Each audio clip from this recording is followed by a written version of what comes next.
ഡൽഹിയിലേക്ക് പോയിട്ട് protest support ചെയ്യാൻ പറ്റുമെന്നുണ്ടെങ്കിൽ ഇവിടെ ദേറംപള്ള എന്ന് പറയുന്ന മഞ്ചേശ്വരം താലൂക്കിൽ വരുന്ന ഇവിടെ വന്നിട്ടും വെള്ളാമ്പള്ള താലൂക്കിൽ വരുന്ന എൻ്റെ സുഹൃത്തുക്കളെ, ഈ ഇൻഫ്ലുവൻസേഴ്സ് എന്ന് പറഞ്ഞിട്ട് കാര്യമില്ല. ചിലപ്പോൾ 5 പൈസക്ക് വിവരമുണ്ടായില്ല.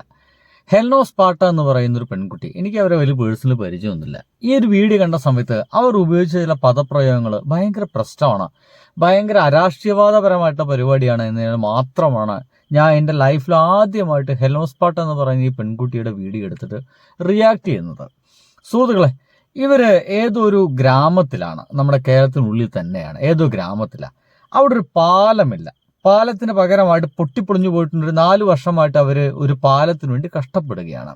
ആ പാലം ഇല്ലാത്തതുകൊണ്ട് തന്നെ ആ പുഴയ്ക്ക് കുറുകെ അവർ മരവും മുളയും മറ്റൊക്കെ വെച്ച് കൂട്ടിക്കൊണ്ട് ഒരു താൽക്കാലിക പാലം നിർമ്മിച്ചിട്ട് അതിൻ്റെ മേളിൽ കൂടിയാണ് നടക്കുന്നത്. ഹെൽനോ സ്പാട്ട് എന്ന് പറയുന്ന പെൺകുട്ടി അവിടെ എത്തുന്നു. അവിടെ എത്തിയിട്ട് ആ വീഡിയോ എടുക്കുന്നു, അത് വൈറലാക്കുക, അതിൻ്റെ ഭാഗമായിട്ട് ജനശ്രദ്ധ അവിടേക്ക് കൊണ്ടുവരിക. അഭിജിത്ത് ദീപ്ക ചെയ്ത പോലെ തന്നെ ചില പ്രവർത്തികളൊക്കെ, രാഷ്ട്രീയ പ്രവൃത്തികളൊക്കെ ചെയ്യുക എന്നുള്ള ഉദ്ദേശമായിരിക്കും നമ്മുടെ ഹെൽനോ സ്പാട്ട എന്ന് പറയുന്ന പെൺകുട്ടിക്ക് ഉണ്ടായിരിക്കുക. നല്ല കാര്യം എന്ന് മാത്രം ഞാൻ പറയുന്നു, വളരെ നല്ല കാര്യം. പക്ഷേ ഇവരിത് പറഞ്ഞൊരു രീതി ഉണ്ടല്ലോ, ഇങ്ങനെയാണ്: നിങ്ങൾക്ക് ഡൽഹിയിൽ പോയിട്ട് സമരം ചെയ്യാൻ കഴിയും, ഇവിടെ നിങ്ങൾക്ക് സമരം ചെയ്യാൻ കഴിയില്ലേ? എൻ്റെ പൊന്നു സുഹൃത്തെ, എന്താണ് ഡൽഹിത്തെ സമരത്തിൻ്റെ കോസ്? എന്തിനാണ് ഏറ്റവും കൂടുതൽ പ്രാധാന്യം നമ്മൾ കൊടുക്കേണ്ടത്? സഡനായിട്ട് ഒരു ഗ്രാമത്തിൻ്റെ ഒരു പ്രശ്നം മാത്രമാണോ, അതോ ഒരു വലിയ രാജ്യത്തിൻ്റെ പ്രശ്നമാണോ നമ്മൾ ആദ്യമായിട്ട് തീർക്കണം എന്ന് ചോദിച്ചു കഴിഞ്ഞാൽ പല ഉത്തരങ്ങളുണ്ടായിരിക്കും നിങ്ങൾക്ക്. എങ്കിലും ഞാൻ പറയുക, ഭാവിയിലേക്കുള്ള ഒരു വലിയ ശ്രദ്ധ കിട്ടേണ്ട ഒരു സമരത്തിലേക്ക് കൂടുതലായിട്ട് നമ്മൾ ശ്രദ്ധിക്കണമെന്ന് തന്നെയാണ്. ഇനി ഡൽഹിയിലെ സമരത്തിലേക്ക് യുവാക്കളെല്ലാം കൂടി എത്തുന്നു. അത് യുവാക്കൾ തുടങ്ങിയ സമരമാണ്. യുവാക്കൾ സ്വാഭാവികമായിട്ട് അവിടെ എത്തും. പിന്നെ നമ്മുടെ ഇന്ത്യയിൽ ഒരു ആൻറ്റി മോഡി തരംഗം വളരെയധികം ഈസി ആയിട്ട് തുടങ്ങിയിട്ടുണ്ട്. വളരെ പതുക്കെ ഒരു ആൻറ്റി മോഡി തരംഗം തുടങ്ങിയിട്ടുണ്ട്. ആ ഒരു ആൻറ്റി മോഡി തരംഗം, ഒരു ആൻറ്റി BJP തരംഗം, ഒരു ആൻറ്റി അങ്ങനത്തെ ഒരു സംഭവം തുടങ്ങിയിട്ടുണ്ട്. അത് ശക്തമായിക്കൊണ്ടിരിക്കുകയാണ് ഇപ്പോൾ. അത് തീർച്ചയായിട്ടും മോദി ഗവൺമെന്റിന് അറിയാം. മോദി ഗവൺമെന്റ് അതറിയാം. BJPക്കാർക്കും ഈ സംഗതി മനസ്സിലായി തുടങ്ങിയിട്ടുണ്ട്. BJPക്കെതിരെ ഒരു യുവത ഇവിടെ ഉണർന്നു വരുന്നുണ്ട്. ആ യുവതയെ കൂടി ഇനി മതം പറഞ്ഞ് അവരെ മുഴുവൻ രാമഭക്തരാക്കിയിട്ട് എങ്ങനെയാണ് അടിമകളാക്കുക എന്നുള്ള ഒരു ആലോചനയിലാണ് ഇപ്പോൾ BJP ഗവൺമെന്റ് ഉള്ളത് കേട്ടോ. അത് വേറെ കാര്യം. രാമഭക്തിയാണ് സത്യം പറഞ്ഞാൽ ഈ ഒരു ജനങ്ങളെ വീണ്ടും ഇവിടെ BJP ജയിക്കാനൊക്കെ ഒരു കാരണം ഉണ്ടാവുന്നത്. സംഗതിയൊക്കെ അവിടെ കിടക്കട്ടെ, നമുക്ക് ഹെൽനോ സ്പാട്ടയിലേക്ക് എത്താം. ടെസ്റ്റ് ചെയ്യാം നിങ്ങൾക്ക്. പാട്ടൊക്കെ പോട്ടെ. 4 വർഷമായില്ലേ? അവിടെ പോകുന്നുണ്ടെങ്കിൽ 8-8.3 കിലോമീറ്റർ ഉണ്ട്. ഇതാണെങ്കിൽ നമുക്ക് നടക്കാനുള്ള ഡിസ്റ്റൻസേ ഉള്ളൂ. ടൗണിൽ പോകണമെന്ന് ഇപ്പുറത്താണെന്നുണ്ടെങ്കിൽ ഞങ്ങൾക്ക് ഏകദേശം 8 കിലോമീറ്റർ പോകണം. ആ സമയത്ത് നമ്മൾ ലോക്കൽ പഞ്ചായത്തിനും ബ്ലോക്ക് പഞ്ചായത്തിനും ഇവർക്ക് ഈ പാലമാണെങ്കിൽ വളരെ ഈസി ആയിട്ട് ഏതോ സ്ഥലത്തേക്ക് എത്താൻ സാധിക്കും. വേറൊരു വഴിയാണെങ്കിൽ ഒരു 8 കിലോമീറ്റർ വളഞ്ഞൊക്കെ പോകണം. അപ്പോൾ ഇവരെ യാത്രയ്ക്ക് ഒരു വേഗത കൂട്ടാൻ വേണ്ടിയുള്ള പരിപാടിയാണ്. തീർച്ചയായിട്ടും നമുക്ക് എല്ലാവർക്കും വേണ്ടതാണ്. എനിക്കിതിനെ പറ്റി പറയാനുള്ളത് സംഗതി ഇത്ര മാത്രമാണ്: ആ നാട്ടിൽ ചെറുപ്പക്കാരില്ലേ, ആ നാട്ടിൽ നാട്ടുകാരില്ലേ, ഇവിടെ കൂടിയിരിക്കുന്ന ഒരു 10-20 പേർക്ക് മാത്രം ആ ഒരു പുഴ കടന്നു പോയാൽ മതിയോ? ആ നാട്ടുകാർക്ക് മുഴുവൻ ഇതൊരു വലിയ വഴി എന്ന് പറയുന്നൊരു വലിയ ജീവിത ആവശ്യമല്ലേ?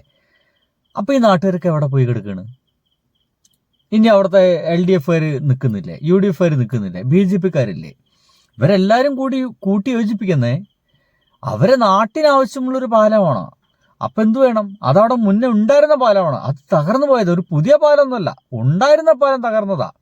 അപ്പം അതൊന്ന് പുതുക്കിയിട്ട് ഇപ്പം നടന്നു പോകാൻ മാത്രമല്ല, അതൊരു വാഹനം പോകാവുന്ന രീതിയിലേക്ക് ആ പാലത്തെ മാറ്റി തീർക്കുക എന്ന് പറയുന്ന ഒരു നാടിൻ്റെ ആവശ്യമാണെങ്കിൽ ആദ്യം ആ നാട്ടുകാർ ഒരുമിച്ച് നിൽക്കണം.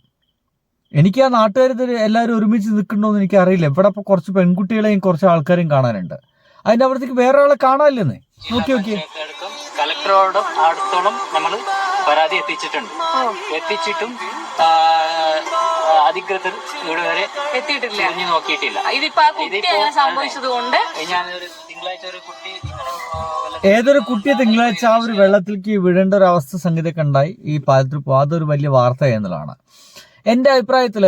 അവിടെ എത്ര ചെറുപ്പക്കാരുണ്ടോ, എത്ര ആൾക്കാരുണ്ടോ, ആ ആളുകളെല്ലാവരും ഓരോരുത്തരും ഓരോ റീല് വീതം ഇട്ട് കഴിഞ്ഞാൽ ഇതൊരു വലിയ സാമൂഹ്യ വിഷയമായിട്ട് ഇവിടെ നാട്ടിൽ ചർച്ച ചെയ്യപ്പെടും.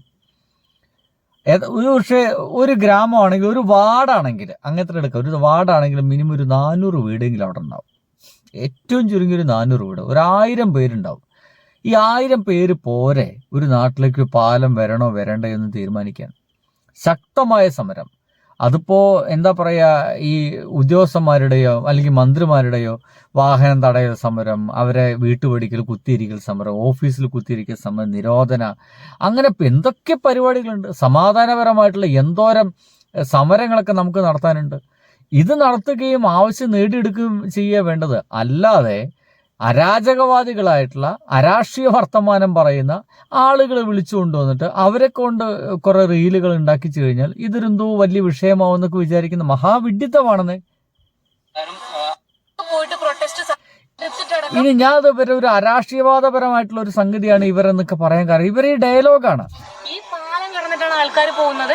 മാപ്രകളോടാണ് എനിക്ക് പറയാനുള്ളത്. നിങ്ങളുണ്ടല്ലോ ഈ സോഷ്യൽ മീഡിയയിൽ കണ്ടന്റ് ചെയ്യുന്ന ആൾക്കാർ എന്ത് ചെയ്യുന്നു, അല്ലെങ്കിൽ ബാക്കിയുള്ളവരുടെ ഒളിമുറിയിൽ എന്ത് നടക്കുന്നു എന്ന് നോക്കാതെ ഇതുപോലുള്ള ന്യൂസുകളും കൂടി കവർ ചെയ്യാൻ നോക്കുക.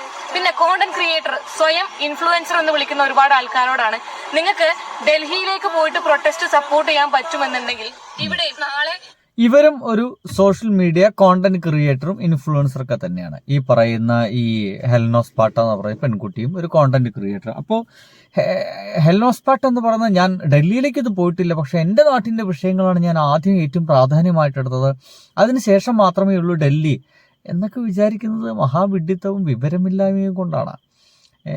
അവിടെ ഒരു സമരം നടത്തണമെങ്കിൽ ഇനി എന്താ ഡൽഹിയിൽ സമരം ചെയ്ത ആൾക്കാർ മുഴുവൻ പിടിക്കെത്തണോ? ഇതൊരു പൊതുവിഷയമായിട്ട് രാജ്യത്തെ മുഴുവൻ ബാധിക്കുന്ന വിഷയമായിട്ട് അവിടെ പാലം മാറിയിട്ടില്ല. അതെന്താണ് അങ്ങനെ മാറുന്നത്? ആ സമയത്ത് വേണമെങ്കിൽ അവിടേക്ക് ഡൽഹിയിൽ നിന്നടക്കം ഏത് സ്ഥലത്തു നിന്നും വേണമെങ്കിൽ അവിടേക്ക് ആളുകളൊക്കെ എത്തിയേക്കാം. പാലം എന്ന് പറയുന്ന ഒരു പ്രാദേശിക വിഷയമാണ്, ഒരു പ്രാദേശിക പാലമാണ്. ആ പ്രദേശത്തെ ആളുകളാണ് അതിനു വേണ്ടിയിട്ട് സമരം ചെയ്യേണ്ടത്, ആ പ്രദേശത്തെ ആളുകളാണ് ഇറങ്ങേണ്ടത്, അവരാണ് കേസും മറ്റുമായിട്ടൊക്കെ മുന്നോട്ട് പോകേണ്ടത്, അവരാണ് ജനപ്രതിനിധികൾ കാര്യങ്ങളൊക്കെ പറയേണ്ടത്. ഇതൊന്നും ചെയ്യാതെ ഏതെങ്കിലും ഒരു ഇൻഫ്ലുവൻസർ വിളിച്ചുകൊണ്ട് വന്നിട്ട് അവർ അരാഷ്ട്രീയ വർത്തമാനം പറഞ്ഞുകൊണ്ട് ഒരു റീൽ എഴുതി കഴിഞ്ഞാൽ അവിടെ പാലം വരുന്നൊക്കെ വിചാരിക്കുന്നത് മഹാവിഡിത്തമാണ്. എൻ്റെ പൊന്നു നാട്ടുകാരെ, നിങ്ങൾ ഇമ്മാതിരി പരിപാടിയൊക്കെ ഒഴിവാക്കിയിട്ട് നിങ്ങൾ കൃത്യമായിട്ട് കാര്യങ്ങളായിട്ട് മുന്നോട്ട് പോകാൻ നോക്കാം. എല്ലാവിധ ആശംസകളും. ബൈ. പാലം വരട്ടെ. പിന്നെ അല്ല.